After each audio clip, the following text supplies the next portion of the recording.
சென்னை எம்ஜிஆர் நகர் பகுதியில் உள்ள அம்பேத்கர் குடிசை BSNL அலுவலகம் உதயம் திரையரங்கம் அருகில மழைநீர் வடிகால் கால்வாய் அமைப்பதற்காக தோண்டப்பட்ட பள்ளத்தில் சென்னையில் பெய்த கனமழையால் அந்த தோண்டப்பட்ட பள்ளத்தில் தடுமாறி ஒருவர் விழுந்து உயிர் நீத்துள்ளார். பள்ளம் தோண்டப்பட்ட பகுதியை சுற்றிலும் பாதுகாப்பு ஏற்பாடு செய்யப்பட்டிருந்தால் இந்த சம்பவம் நடைபெற்றிருக்கின்றது. ஆகவே அரசு இனி மழைநீர் வடிகால் கால்வாய் பணிக்கு தோண்டப்பட்ட பள்ளத்திற்கு சுற்றிலும் பாதுகாப்பு சுவர் அமைக்க வேண்டும். அதோடு இந்த சாலையில் அதிகமான மாணவர்கள் குழந்தைகள் செல்லுகின்ற பாதையாக இருக்கின்றது.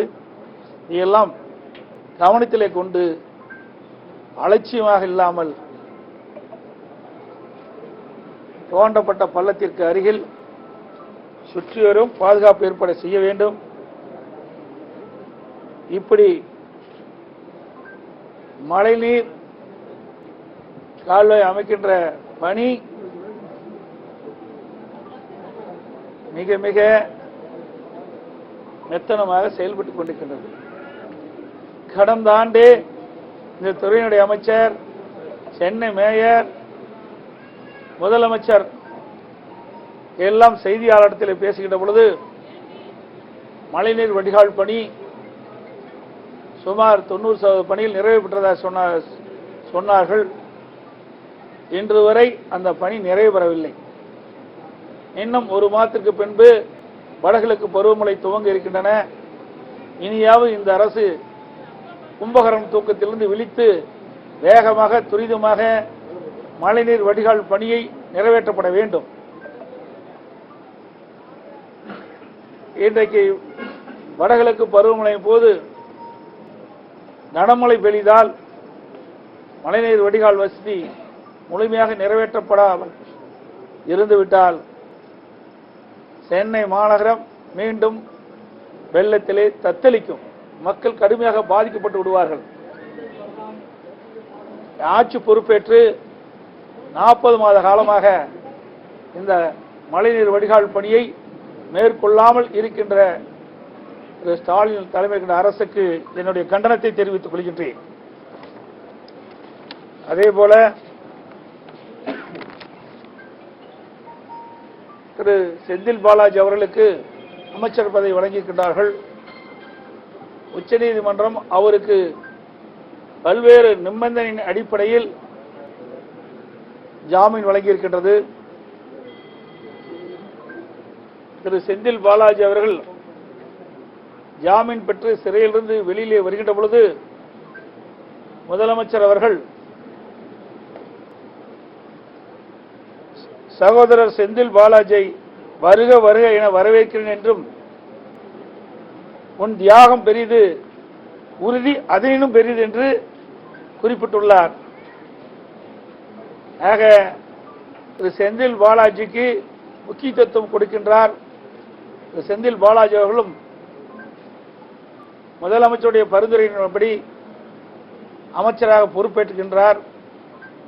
உச்சநீதிமன்றம் விதிக்கப்பட்டுள்ள நிபந்தனையை காவல்துறை கண்காணித்து நிபந்தனையை மீறினால் நடவடிக்கை எடுக்கப்படுமா என்று சந்தேகம் மக்களிடத்திலே உள்ளது. என்று சொன்னால் முதலமைச்சரே இவரை பாராட்டியிருக்கின்றார். திரு செந்தில் பாலாஜியை திரு செந்தில் பாலாஜி அவர்கள் அமைச்சராகிவிட்டார்.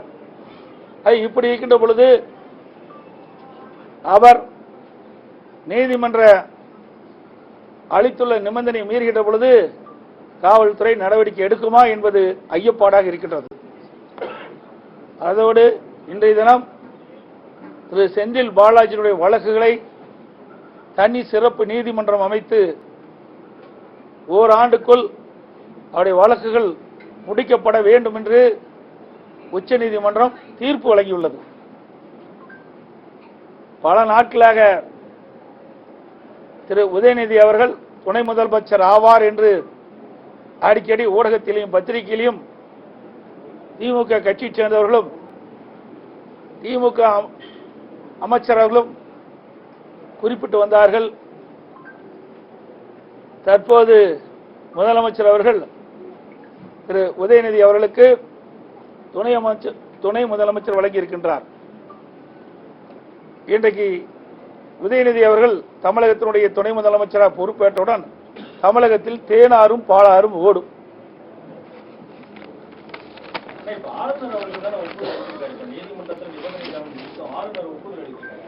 அதாவது ஆளுநருடைய கடமை ஒப்புதல் அளிக்க வேண்டும்.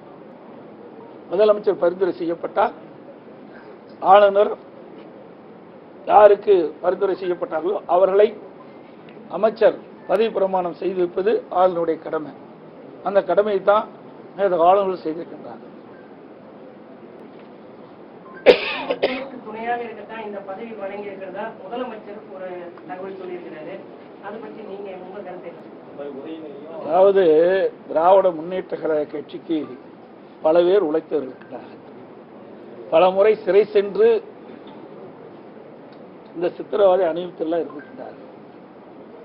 திரு ஸ்டாலினை அடிக்கடி சொல்லுவார், மிசால சென்டர் அப்படி மிசால சென்டர்ல இருக்கிறாங்க. மூத்த அமைச்சர் இருக்கிறாங்க, மூத்த நிர்வாகிகள் இருக்கிறாங்க, அனுபவம் வாய்ந்தவர்கள், அமைச்சராக இருந்து நாட்டு நடப்பை தெரிந்தவர்கள். அவர்களுக்கெல்லாம் துணை முதலமைச்சர் வழங்கவே இல்லையே. ஆனால் திரு கருணாநிதி குடும்பத்திலே பிறந்தவர்களுக்குத்தான் முதலமைச்சர் என்ற மிகப்பெரிய பதவி கிடைக்கும் என்ற சூழலை தற்போது தமிழகத்தில் நிலவுகிறது. திரு கருணாநிதி அவர்கள் இருந்தார்கள், அவருக்கு பின்பு திரு ஸ்டாலின் முதலமைச்சராக இருக்கிறார். இப்பொழுது திரு உதயநிதி அவர்கள் துணை முதலமைச்சராக இருக்கிறார். இன்னும் சொல்ல போனால் திரு ஸ்டாலின் தலைமையில் இருக்கின்ற அமைச்சர்களே திரு உதயநிதியினுடைய மகன் இன்பதி வந்தாலும் நாங்கள் ஏற்றுக்கொள்வோம் என்று சொல்லுகின்ற அளவுக்கு அடிமையாக இருக்கின்ற காட்சி தான் திமுகவிலே பார்க்கின்றோம். அவங்க தரப்பு பல்வேறு முன்னுதாரணங்கள் வைக்கிறாங்க. இப்ப பாஜக திடீர்னு அண்ணாமலை கொண்டு வந்தாங்க, அதே போல எம்ஜிஆர் இறப்புக்கு பிறகு ஜானகி அவர்கள் உடனே கொண்டு வரப்பட்டாங்க அப்படின்னு சொல்லி பல்வேறு உதாரணங்கள் வைக்கிறாங்க.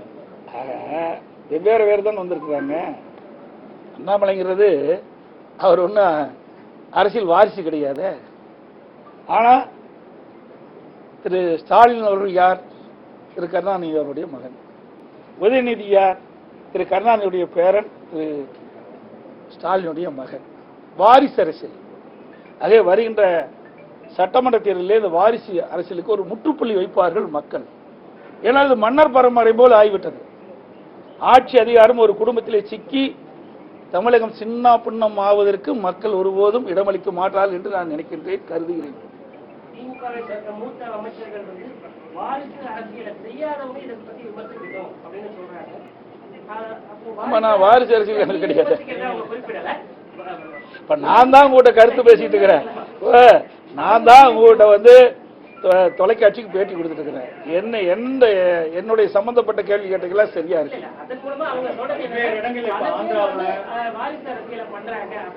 அப்படின்னா வெவ்வேறு பேர் தப்பு பண்றாங்க, அதே தப்பு இவர்களும் பண்ணுவாங்களா? ஒருவர் தப்பு பண்றாங்கன்னா மற்றவர்களும் அதே தப்பு பண்ணலாமா?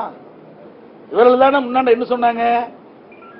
திரு நேரு அவர்கள், திருமதி இந்திரா காந்தி அவர்கள், ராஜீவ் காந்தி அவர்கள் வருகின்ற பொழுதெல்லாம் திரு கருணாநிதி என்ன சொன்னார்? குடும்ப ஆட்சி நடக்குன்னு சொன்னார்ல, வாரிசு அரசியல் நடக்குன்னு சொன்னார்ல. இப்ப திமுகவில் அப்படித்தான் நடக்குது. 2026 தேர்தலில் அதிமுக ஒன்றிணைஞ்சாதான் வெற்றி பெறும், ஆட்சி அமைக்க முடியும்னு சொல்லி ஓபிஎஸ் சொல்லி வராங்க. தயவு செய்து இனிமேல் இந்த கேள்வியை தவிர்த்துக்குங்க. ஏனென்றால் உச்சநீதிமன்றம் சரி, தேர்தல் ஆணையம் சரி, அனைத்து இந்திய அண்ணா திராவிட முன்னேற்ற கழகம், எங்கள் பகுதியில் இருக்கிற அனைத்து இந்திய அண்ணா திராவிட முன்னேற்ற கழகத்துக்கு அனைத்து அங்கீகாரம் கொடுக்கப்பட்டு விட்டது. திரு ஓபிஎஸ் அவர்கள் அடிப்படை உறுப்பிலிருந்து நீக்கப்பட்டவர், கட்சியில கிடையாது. அதிமுகனா எங்க தரப்பு தான் அதிமுக. நீங்க ஒன்னா போச்சு, ரெண்டா போச்சு, மூணா போச்சு, அதெல்லாம் பேசாதீங்க தயவு செய்து. நடந்து முடிஞ்ச நாடாளுமன்ற தேர்தலிலே அனைத்து இந்திய அண்ணா திராவிட முன்னேற்ற கழகம் 1% வாக்கு கூடுதலாக பெற்றிருக்குது. 2019 நடைபெற்ற நாடாளுமன்ற தேர்தலை விட 2024 நடைபெற்ற நாடாளுமன்ற தேர்தலில் அனைத்து இந்திய அண்ணா திராவிட முன்னேற்ற கழகம் 1% வாக்கு அதிகம் பெற்றிருக்குது. கூட்டணி பலம் குறைவாக இருக்கின்ற இந்த நேரத்திலே அதிக வாக்குகளை பெற்ற கட்சி அதிமுக கட்சி. அதனால் இந்த ஊடகமும் பத்திரிகையும் அருள்கூர்ந்து நான் கேட்டுக்கொள்கின்றேன். இனி இவர் இருக்கிறார் அவர் இருக்கிறார் அவரெல்லாம் இல்ல, உங்களுக்கு எல்லாமே தெரியும். நீ வேணுமெனே பரபரப்பான செய்தி என்பதற்காக இந்த கேள்வி கேட்கறீங்க. அவர் பேசுறதுக்கெல்லாம் நான் பதில் சொல்ல முடியுமா? சட்ட நீதி என்ன இருக்குது? சட்ட நீதி என்ன இருக்குது உங்களுக்கு தெரியுமில்ல? அதிமுக என்பது எங்க தரப்பில் இருக்குது? அதிமுக எல்லா அதிகாரங்களும் நாங்க பெற்று ஒரு தேர்தலையும் நாங்க சந்திச்சிட்டோம். அதே மாதிரி அவங்க என்ன சொன்னாங்க சார், அப்போ வந்து 19 தொகுதியில போட்டியிட்டு 20% வச்சுட்டாங்க. இப்போ 34 தொகுதியில போட்டிட்டு இருக்காங்க. ஆனா 1% தான் அதிகம். ஆனா எத்தனை கூட்டணி ஒட்டுக்கா இருந்தது? அதிமுக, பாரதிய ஜனதா கட்சி, இரண்டாவது பாட்டாளி மக்கள் கட்சி, இப்படி பல கட்சிகள் எங்களோடு இருந்த காரணத்தினாலே அதிக வாக்குகள் பெற்றோம். இன்றைக்கு அதிகமான தொகுதியில்னா கூட கூட்டணி கிடையாதுல்ல, அந்த கூட்டணி வாக்குகள் எங்களுக்கு கிடைக்கல. என்னோட இந்த விருதுநகர் அருப்புக்கோட்டையில பதவி பறிந்ததால அவங்க வந்து 10 லட்சம் கொடுத்தாதான் வந்து பதவி அப்படிங்கிற மாதிரி போஸ்டர்லாம் ஒட்டிருக்காங்க. அதெல்லாம் வேணும் என்று திட்டமிட்டு சில சதிகாரர்கள் செய்கின்ற சதி. அனைத்து இந்திய அண்ணா திராவிட முன்னேற்ற கழகத்தை பொறுத்த வரைக்கும் உண்மையாக உழைக்கின்றவர்களுக்கு நிச்சயமாக அவர்கள் இல்லம் தேடி பரவி வரும். இதில் எந்த மாற்று கருத்தும் கிடையாது. அனைத்து இந்திய அண்ணா திராவிட முன்னேற்ற கழகத்தில் யார் உழைக்காமல் இருக்கின்றார்களோ, சிறப்பாக பணி செய்யாமல் இருக்கின்றார்களோ, தேர்தல் நேரத்தில் முடங்கி இருக்கின்றார்களோ அவர்களுக்கு இங்கு இடம் இல்லை. கட்சியில் தலைமைக்கு கட்டுப்பட்டவர்கள் தலைமை அறிவிக்கின்ற வேட்பாளர்களை ஆதரித்து வேகமாக துரிதமாக தேனீக்களை போல இன்று எறும்பை போல சுறுசுறுப்பாக பணியாற்றி வாக்குகளை சேகரித்து அவரை வெற்றி பெறுவதற்கான உண்டான பணியை செய்கின்றவர்களுக்கு இங்க முன்னுரிமை கொடுக்கின்றது. சில பேர் தேர்தல் நேரத்தில் அவர்கள் முழுமையாக செயல்படுவதில்லை. அதனால் சில நேரத்தில் அந்த பதவியில் மாற்றி அமைக்கப்படுகிறது. மாற்றி அமைக்கப்பட்டால் கூட ஏற்கனவே இருக்கின்றவர்களுக்கு அதற்கு தக்கவாறு பணி மாற்றி வழங்கப்படும் என்பதையும் தெரிவித்துள்ளனர். அனைத்து ஊடக நபர்களுக்கும் பத்திரிகை நண்பர்களுக்கும் வணக்கம், நன்றி.